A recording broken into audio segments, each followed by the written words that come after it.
Fun. Well, hey, Dave Melenda here, Positive Polarity Podcast. Hope things are going awesome for you this week. As always, I start with these questions that just make you think, and this one is no different. And this is like a yes or no, but it takes a little bit of thought behind it. So strap in. Here's the question. You have the courage to identify and correct your path when your ship is veering off course. And I'm like, well, who is this guy to say my ship's veering off course? I'm fine, right? All these instant things come to your mind, right? So I'm like, that's it. I got to get the guy on. So I'm honored to be hanging out with Rodric Lenhart. How are you today? Lenhart, sorry. I screwed that up already. It didn't take me very long. Robert Lenhart, I- how are you today, my friend? I'm great, Dave. I'm great. Thanks for having me on. Absolutely. You are the president at MDFF, which is multi.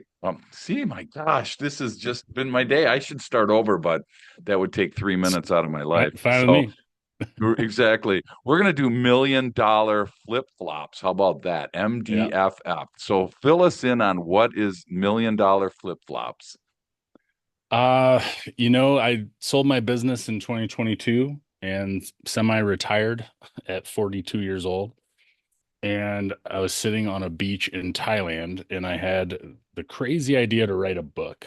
And I said, all this stuff I've done in my life, all the things I've been through, and I started with nothing, several Yeah, multi-million dollar businesses. I've been to 65 countries. Like I've lived a lot of life in 40 years. And sure. said it's silly for all this just to die in my head. So, if one person would buy the book, maybe it's worth doing. So the title honestly came from it was twofold. One, everyone wants $1 million, give or take. Everybody wants to wear flip-flops. It means they're not at work, they're doing something fun, $1 million flip-flops. But ultimately, it meant that my ability and the subtitle of the book, peace, prosperity, and the courage to change course. My superpower in life, as it were, is the ability to recognize I need to change something and then build the courage to actually change the thing. And I think that's the answer to your question. We Yep. all know we should eat better. We all know we should quit smoking. We all know we should make more calls. We know we should tell our wife we love them more, but we don't do it. Right. And so the book really goes into why is that the case? And what did I do just as a student of life? I mean, I pulled from thousands of books to ultimately build a framework that allowed me to change course when needed. And really, ultimately, they've pulled me out of a really dark spot I was in my mid 20s. I was suicidal. I was anxious. I was depressed. There was a lot going on while I was otherwise successful. And those are the tools that I wanted to give. Like I said, if it was one person, great. We were lucky. We hit number one bestseller in 7 categories on launch day. So the book's done well. But if it helps one person, that was the goal. Yeah, I tell you what, when you think about that course correction piece that you're talking about, changing course, that's like my next book I'm working on is business blind spots. And it's crazy how many of us have this blind spot that our course is our course. And maybe it's it's mediocre, it's average, it's not really what we wanted. It wasn't what we were expected for. I hear a lot of times this isn't what I signed up for. Do you run into a lot of people, Roderick, that are like just content with just kind of eking by? Do you see a lot of that still? That I think that's human beings. We're comfort creatures. We're designed genetically not to expend energy. There's a lot of reasons I think that the comfort zone is where dreams go to die, and I call it, you talk about the people that have kind of a mediocre existence, but I call it right map, wrong mountain. I was given a commencement speech up in New York over the summer, and that was my topic, was that people are given this prescription of who they should be by their parents, by their pastor, by their partner, and they never really take time to think about what they want with no Yeah. outside influence. And so they get to 30, 40, 50 years old typically. Mine was at 24, and they realize they've been following the right map to lead to quote unquote success, but they've been on someone else's mountain the whole time, and Gotcha. they never took the time to just what do they really want. from their life. What to me, I mean, I wrote down selfish because it sounded, and I know it's not, but it feels like it's like I should be serving others. I should be part of someone else's dream. I should be helping other people make their dreams happen. So how do you like balance that out? Because we all know some people in our lives that are so it's all about them. And it's like, ugh, that's no fun to be around. But how do you balance that out between making sure that you do get what you want, but yet not turn it into like an overextension of a negative sort of thing? Can I answer your question with a question? Yeah, for sure. If you are unfulfilled and not happy with your life and your cup isn't full, how are you going to fill anyone else's? With what little you have left, right? Right. The best thing you can do is be your best self. And that doesn't mean having $100 million in the bank. It can mean a lot of Yeah, different things. yeah, But you living your authentic truth and what you were put here to do, we were all put here to do something. And it's that thing that nags at you all the time, that some people, it nags at them their whole life and they live the same 80 years and call it a life and that's it and it's over. But that thing that you were put here to do, you have to express that gift, whatever it is. It could be baking cookies, it could be selling cars. It doesn't matter what the thing is, but you being the best version of yourself, being an example to others so that they can be the best version of themselves. That's how you fill other people's cups. And that is the least selfish way I can think of to live. sure. Well, but you mentioned like this nagging thought, right? But doesn't that like crust over in time if you don't address it, or do you feel like it's always there? Because I don't know, the older people get, maybe the less likely they think it's going to happen. I don't know why age that number has so much to do with it, but I'm just curious if you've experienced that like crusting over of like it just that nag goes away eventually if we just ignore it long enough. Yeah, I think at the end of your life, that's what we call regrets. Yeah, Is that nagging thing that you just never did. And it's the old cliche, you don't regret what you do, you regret what you didn't do. yeah, So I think figuring out spending the time, which we just don't do as a society, but spending the time with yourself to discover yourself is the most important work you can do in your life. yeah. Wow. Well, and it's funny. We do a ton of work with DISC, and it takes maybe, personality profile and EQ, excuse me, it takes maybe 20 minutes, to finish this assessment, and you get a bunch of like learning a ton about yourself. Like you said, it's crazy, Rodric, how few people can invest 20 minutes. I mean, they're just like, oh, this is too long. I mean, they're expecting like it to be like a two sentence or two question type thing, and then they don't want to read the 60 pages. Everybody wants a condensed Reader's Digest version. Is that, I don't know, is that always been? I mean, I don't know if you've ever researched this, but it just feels like this is something newer for us than, I don't know, 100 years ago or 200 years ago when the guy or lady would be out plowing all day. It sure kind of leaves a whole lot of thinking to yourself as far as, discovery. And I'm just curious if we've kind of gotten away from that mentality. Sure. Yeah, I mean, worldwide, right? I mean, look at social media, look at cell phones, look at, the things that we're constantly bombarded with information Yeah, and there's little emphasis put on self-work, and if I mean I came up through the 80s and 90s when that was all the woo-woo crazy, yeah, oh, you're reading self-help books. It's like, yeah, I've got 1,000 of them here and I've done quite well for myself. Thank you. you know, and we just aren't taught to think that way. And I think there's people like you and me and others in the space that are trying to get people to open their eyes yeah. so that they're not 70, 80 years old. I start my book off and I include it in a lot of my speaking too, but have you ever read The Death of Ivan Illich? I've not. So it's a Tolstoy book. It's short, but spoiler alert, Oh, Ivan they all die. is Don't say that if they all die, don't tell me, okay? Ivan is on his deathbed, and he was a prominent guy in town. He was a judge. He had a great career. He ended up having an accident and getting sick. And he's on his deathbed, and he looks up at his wife, and his last words were, "What if my whole life was wrong?" Wow. I read that book when I was probably 17 or 18 years old. I've never Sure. forgotten it. I put it in my Sure. book. I put it because I can't think of a more terrifying thing Yeah. to be at the end and you say, what if my whole life was wrong? What if I really didn't live? Yeah. And It's so, that's, go ahead. go ahead. No, No, go I ahead. was I was just gonna say, I'm a business coach, right? So it's kind of a you get it. It's kind of a dry thing. But I talk about, the big idea a lot. And the big idea for me is I specifically work a lot with custom home builders because I came up through real estate and development, et cetera. Sure.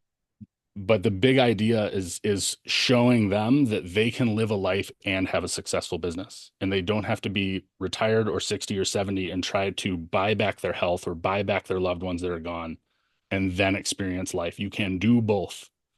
Yeah. And that's what the book's about. That's what Million Dollar Flip Flops is about.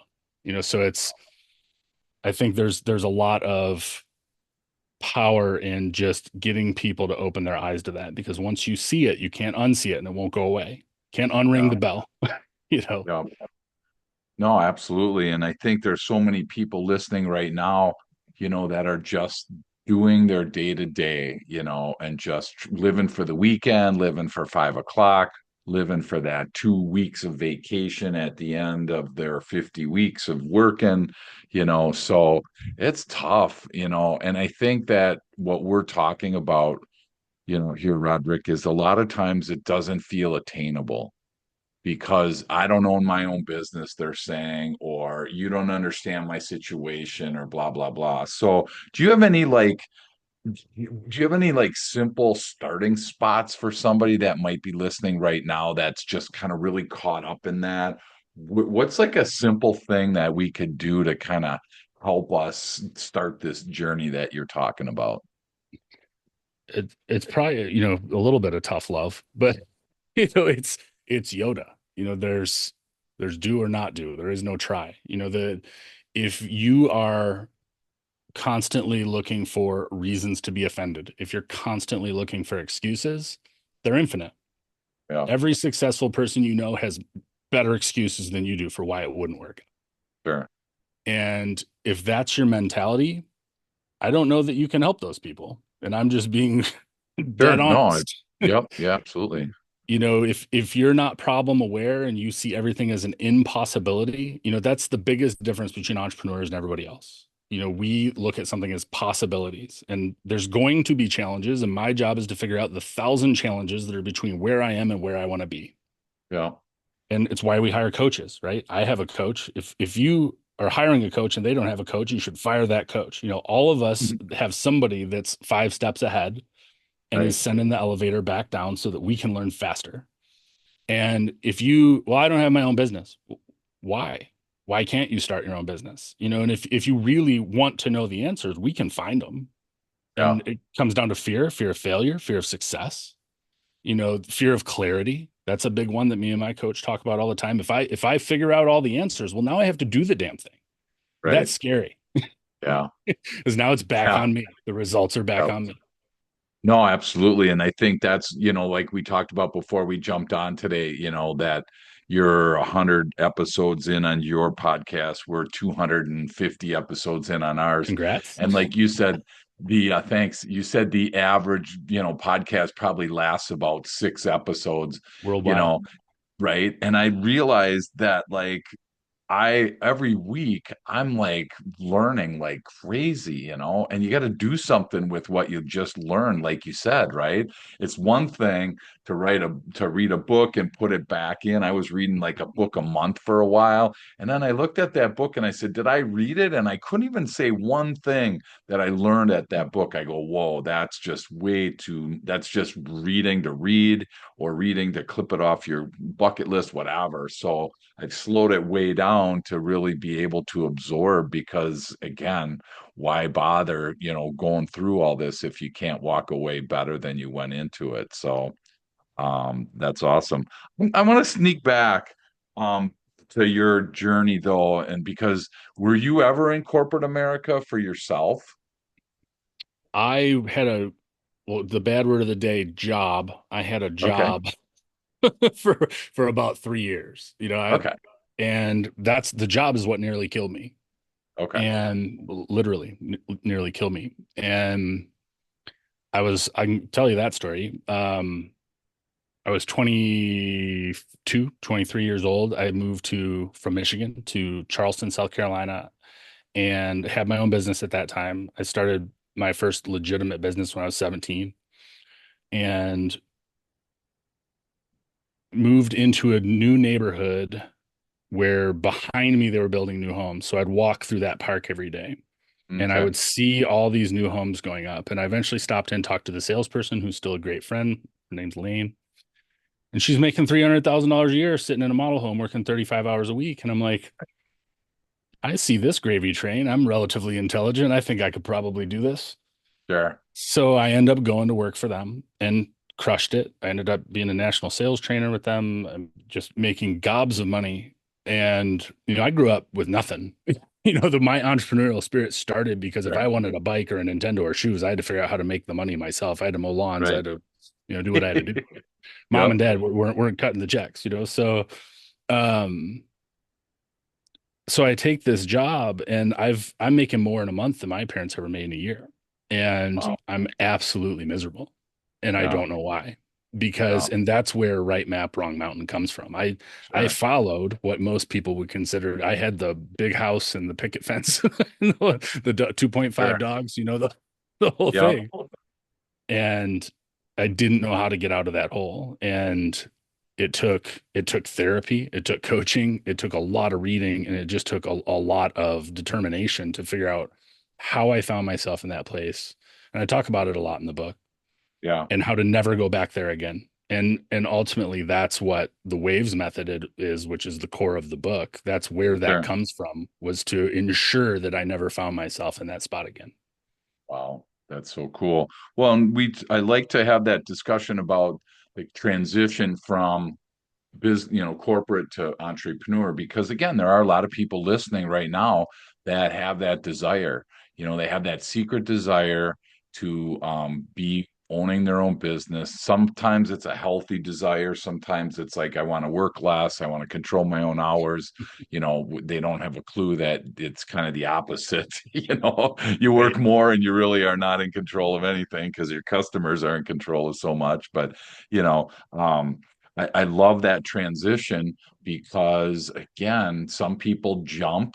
Some people have a traumatic experience like you did. Some people, it takes them years to transition. And I don't think there's a right or wrong way to do it. Everybody, has their own way. So I think that's really powerful. So, but in your 65 country travel, I think you said 65, right? Is that so? You've been on 6 continents so far. Is that correct? Yeah, and Antarctica got thwarted by COVID. So I had two goals, I'll tell you this. I had two goals when I when I left high school with absolutely no idea how I was going to attain them. I wanted to visit every Major League Baseball park and I wanted to Okay. visit all 7 continents by the time I was 40. Okay. And I'm just a poor kid in Michigan. Like I'm not crushing life at this point. I have no idea why I set these audacious goals. Sure. Sure. And I did all the baseball parks. I think I was 37 when I did my last park. And Nice. I had I was turning 40 when I booked Antarctica and then COVID hit and that was it. So I Wow. still haven't made it back. I'm hoping for next year. It drives me nuts that I have to say 6 continents. But anyway, Wow. When we share that same scenario, because the difference is I've had guests on my show from 6 of the 7 continents, so I'm still awesome. waiting to find somebody from Antarctica. So again, when you go there, you'll have to get back on our show so you can say that you've been there. We can close that off. So we're going to take a quick break, and when we come back, I want to unpack that waves method that you talked about, Rodric, because I think that that's going to be a really great piece for some people listening today. So we'll be right back. Welcome back. Honored to be hanging out with Rodric Lenhart. And he is the President of MDFF. I'm going to say it right this time, $1 million flip-flops. I was thinking because I did some research on you and saw that you and I have a construction background similar. So I thought that you were talking about flip-flop a home. So I had no clue when you said flip-flops. I'm like, oh my gosh, that makes total sense. So thanks for clarifying that piece. That's awesome. So you have this waves method. So kind of fill us in if you could on what that is in the book and how you're using that today and some things that the listeners can take away from that method. Absolutely. So the quick overview, WAVES, it's your why, it's authenticity, it's values, it's exploration, and it's statement. So statement of purpose. And I want to bring it back to the values when we get there because it'll tie back into that place I found myself when I was in my mid 20s. We hear a lot about your why. You can Google Simon Sinek, there's endless things about your why. And I just like to say that your why is very broad. It can include work, it can include spirituality, your family, it can be a paragraph or two. There's a lot of things that incorporate your why. Authenticity is that piece that we talked about a little earlier, where we are prescribed this map by our parents, our partner, our pastor, and we go off into life using their map for a good life. And we never take the time to think about what we really want. And if you go into the next phase, which is values, from a place of not complete authenticity, you're you're listing someone else's values. You're listing what someone else wanted for you.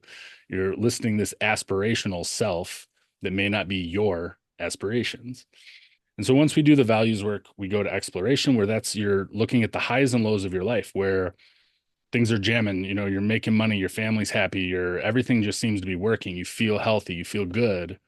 What values were you honoring during that time that made you feel that way? And then the same for the inverse. Things aren't working. Everything's shit. Why is life treating me this way?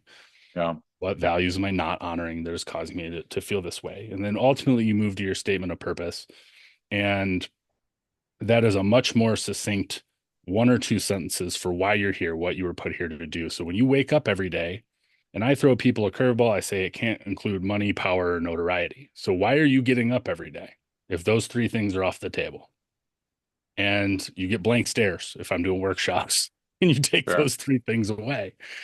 But going back to the values piece, and there's lots of exercises, there's a bunch of free exercises on the website where you can start to do some of this work. I think you can read the first two chapters of the book for free on the website, which is milliondollarflipflops.com. But when you're doing the values work, and it's something I do with all of my coaching clients as well, you look at what my top three values are: freedom, community, and autonomy.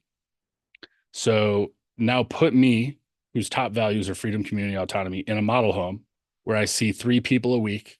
I'm stuck babysitting a garage. I can't leave. I get 2 or 3 weeks of vacation. It Yeah. doesn't matter how much money you pay me. Right. I could be making $1 million a year. I'm still going to be miserable. Yeah. And when you take the time to do this work, it's not hard work. It's Fair. just it's just tedious. I guess is the Yeah. best word for it. But when you take the time to do this work, especially around values, when you're not in crisis, when you're not in an extreme high or an extreme low, then when you are, you can look back and see why things aren't working. It's a map you're building for yourself by yourself that only you can make. Wow. Well, and I wish you wouldn't have started with Y's. Can we call this Aves H or something? Because I think a lot of people listening, including myself, I get stuck there. Yeah. It's kind of like, wow. I mean, I get what the concept is, but I feel like when I start thinking about my why, I'm expecting this earth-shattering, like just cliff-hanging, oh my gosh, moment, right? And when it doesn't come, I get frustrated, and maybe the whys aren't as, grandiose as I want them to be. So then I give up. So, what encouragement do you have for somebody that's in that spot, or forget them? What encouragement do you have for me? Because I get stuck there. I start thinking about my why, and then it's like, man, none of them ever feel like good enough or right enough, so I'm just curious, what feedback do you have for somebody that's listening that has that thought right now? My first question would be good enough or right enough for who? Right. I know. Well, for me, even, it is for me. I feel like I have to have this big, grandiose why. Like it's just like no one's ever thought of it. It's like people, I don't know. And again, I don't know if it's an ego thing or what, but it's like I just want this why to be like, oh, type of thing. So I'm Yeah, just yeah. curious how that works. How do you get So past that piece? you've heard of a shitty first draft, right? Yep. Like when you write for the waste paper basket, like you're intending to throw whatever this thing is away. That's how I start your why. That's how I started in the Gotcha. book. That's how I started in workshops. It's meant to be terrible. It's meant to be Okay. thrown away. And as you work through specifically the values section, you will start to understand your why more deeply, and it will start to become more clear as you do that work. And then when you explore that, and we go back, sometimes people, their worst experiences when they were 12 years old, but you can still tie it back to these values. And then you build your statement of purpose and you come back to your why, and the whole thing starts over again. And there's people that'll do this 10 and 20 times. And then it gets even worse, Dave. It's going to change next year when your goals change or when your family changes or when your why and your SOP are, they're fluid things, they're dynamic things that you're just meant to reflect on every day and say, why am I getting up today?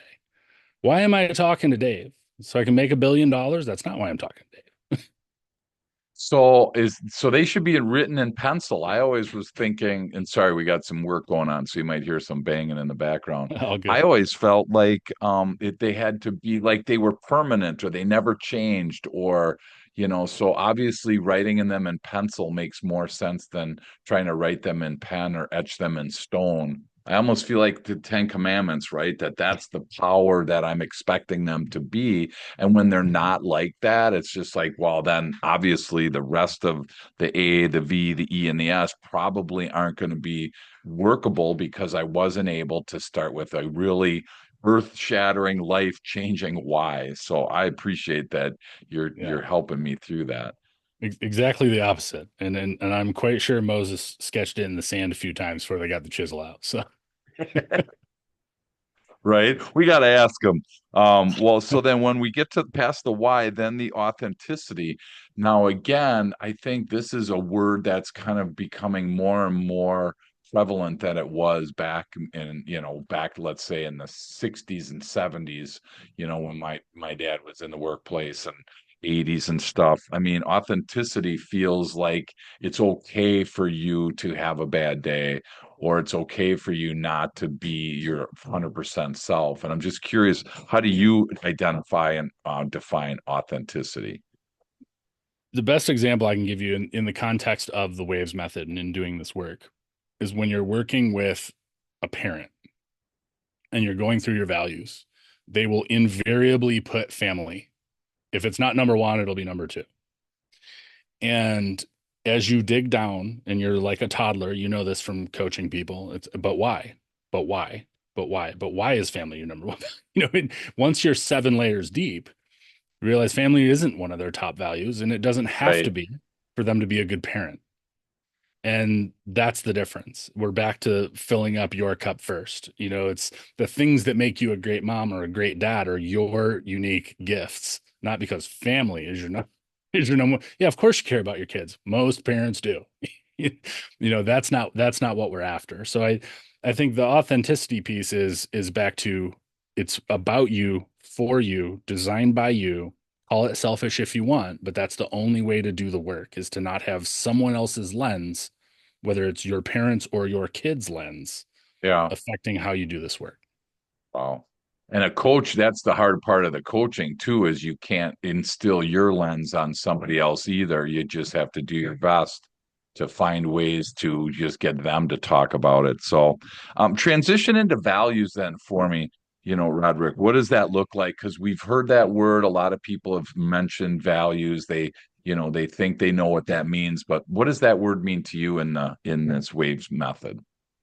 Values for me are just the drivers. We actually call them designated drivers in the book because there's a giant list of values. I think there's a couple hundred on there. And the idea is that you go through and rank them. I do this live with people if I'm one-on-one, or I do it in workshops. And then you take the ones that came out as most important and it's rapid fire as you're going. And you group those into categories. So health is a value, fitness is a value. Those things are grouped together. And eventually you'll get down to 7 or 8 groups because your brain can't remember the 40 values that are important to you. And you want to list the designated driver for each one of those categories. And then that's where, like for me, freedom, autonomy, community, I can rattle those off. And I know that if I'm making a business decision or if I'm thinking about doing something different with my life or moving to a new town or whatever, freedom, autonomy, community, how I live on 2,000 acres here, but I can talk to you. I still get community. I make my own schedule. It's all of this work. And it doesn't matter if you're an entrepreneur or you're in corporate America. It's designing a life that you want to live instead of just going through the motions every day and life happens to you and you wonder why you're not happy. I know exactly what I want my days to look like. So I build a Sure. business around that. And you can do that same thing if you're in corporate America. You can go into freelance. You can find a company that allows you to do, they exist. It's how bad do you want it? Sure. So Sure. all Wow. this does is identify those things. It helps you identify those things. So the values is that big piece that once you build that values map, you can go back to your statement of purpose, you can go back to your why and clean them up. And I think it's helpful for people to realize that there's not a right or wrong list of values and that yours and mine are probably different. Because I know sometimes people would be like looking at someone else. That's the only way I made it through high school was looking at everyone else's test around me, and I'm like, what'd you get for that answer, And it's like, what values did you write down, Rodric, so that I can kind of like, oh, that really sounds good. Again, those are tough things for us to just sit with. But I think when we give ourselves permission to do it and realize that there's no right or wrong, values. I feel like there's like good values and bad values, there's like this black and white type of scenario. So I appreciate that piece. Then the E part is the exploration. So how does that then, once we've identified our why and our authenticity and our values, is the exploration kind of now where we start to push the envelope a little bit on what we've been thinking up till this spot? Yeah, the exploration piece really just confirms what what work you did in the values side. And that's where we go. Like I said, there's people that'll go back to when they were 12 years old and their dad left them at a fishing pond. It doesn't matter what the thing is, but it was a terrible experience for them at the time. Sure. Yep. And same thing on the high side. It's but you look at then your values through those filters and it quickly shows you why you felt that way. It's just like my example when I was selling new homes. Well, you're making all this money. Why weren't you happy? Because most people think that that's what solves all problems is just making enough money. And I know plenty of miserable rich people. You do too. And it's because they're not honoring those values. And once you do that work, you can quickly see I'm never going to take another job that puts me somewhere I can't leave for 40 hours a week. It's never going to happen, right? Because Right. Yeah. I know what it'll do to me. So it's really just about, whether it's present time or looking back in your past at the highs and lows, and it's validating the values that you already worked on. Wow. That that's crazy. I think that exploration sounds that's the first like fun one for guys, right? Is now all of a sudden it's like, man, this is kind of cool. We get to do a little bit of exploration and looking out your window, I could be gone for days in there back there in a couple thousand acres just exploring, thinking, wow, who's maybe no one's ever been here before. I love that. So thank you for sharing that one. And then our S is the statement of purpose. So is this one of those things that like we need to, values and purpose sometimes are overlapping? So how did those two kind of differentiate from your perspective? Where most people get confused doing this work is the why and the statement of purpose. They try to blend them together. And I started off saying earlier on that, your why is much more broad. It can include a lot of different parts of your life. Your statement of purpose, if you're from the sales world, is your elevator pitch to yourself. It's why am I getting up tomorrow? One sentence, two sentences. And I've got a bunch of examples of them in the book and Oprah's and um, Who's the Virgin Atlantic guy? Richard Branson. There's a bunch of different ones in there that are really unique, and it just provides context for what yours can be and something that you can look at every day when you get Yeah, up. And if you're not feeling great that day, you can look at your statement of purpose and say, well, why am I doing this? Because sure. the money's fleeting, power's fleeting, the notoriety, people patting you on the back, that's all fleeting. There's another reason you're doing this, and that's what we want to get to. Wow. I love that question. Why am I getting up tomorrow? That's a really deep question. And, I remember being in a group speaking somewhere, and I asked the question of like, what motivates you? I don't remember what we were even talking about. And somebody said my mortgage. And it was just like, whoa, I mean, I don't know if he meant it to sound as crass as it did, but it was like, man, I sure hope that you have more in your life than a mortgage that's really motivating you. So I just want to encourage the listener right now, to really sit with that question of why am I getting up tomorrow? And don't just I was going to ask you, does your brain kind of like give you a simple, like, if I was going to sit with that and say, why am I getting up tomorrow?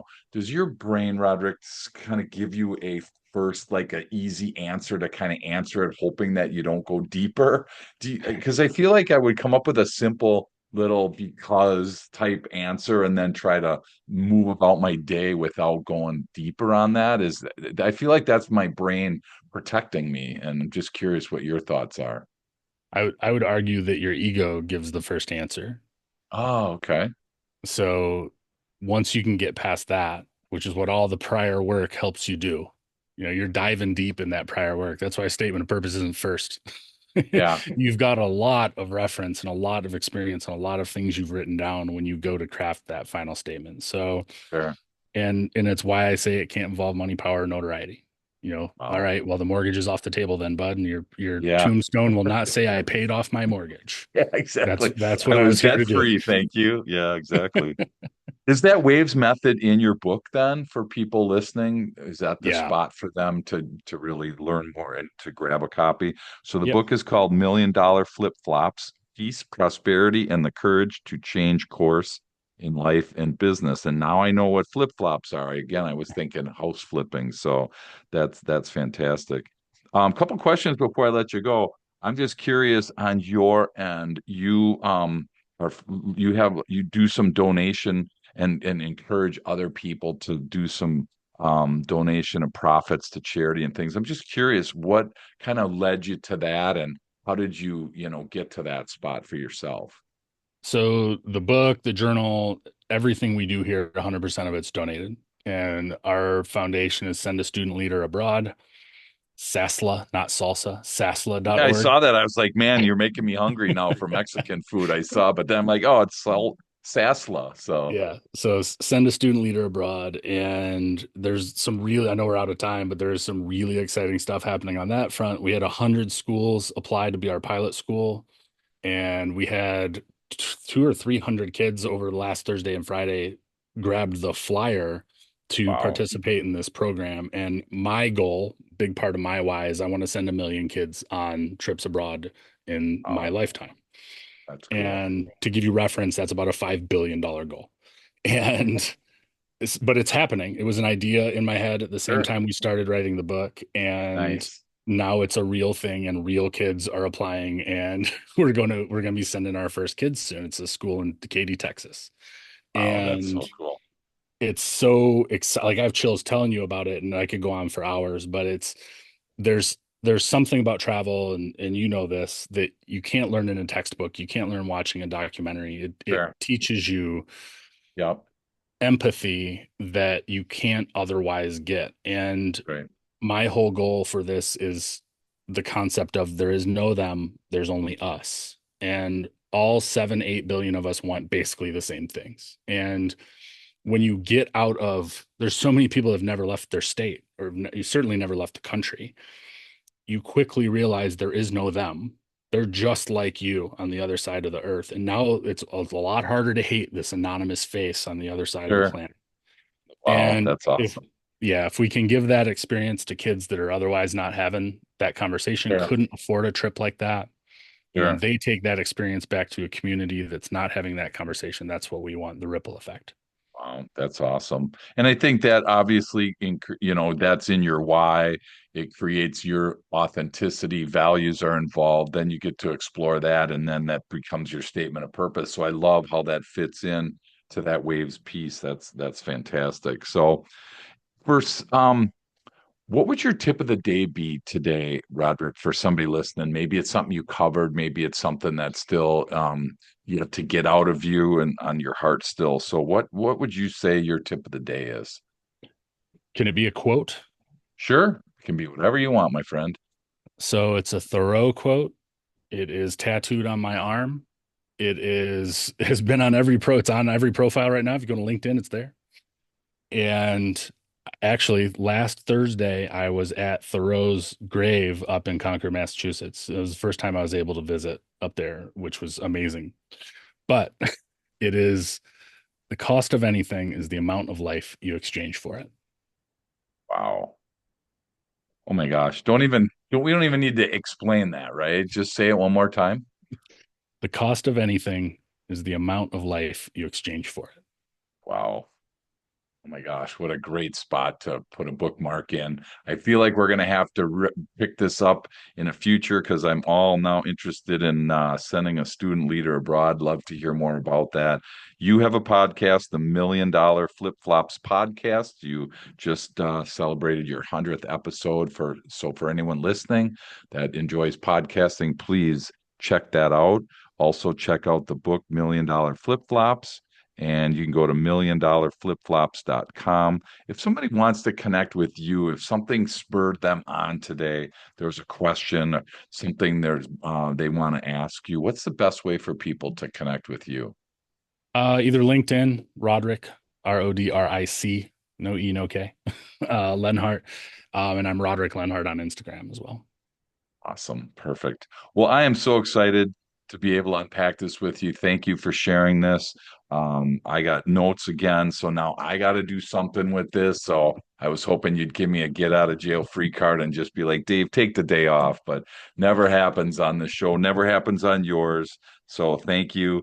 Congratulations on all the success that you've had, and especially cool that you know your superpower. I think a lot of people are still looking for theirs. So again, if you're listening, rather than jump into your next podcast or rather than jump into your next activity, why not take a second and just answer that question about why am I getting up tomorrow? And then couple that with thinking about what we started with about maybe your ship is veering off course. If you're unsure about that, please reach out to Roderick, and he'll be definitely able to help you with that. And thank you again for all you're doing. And I can't wait to keep learning from you. Yeah, thanks, Dave. We'll have to do it again soon.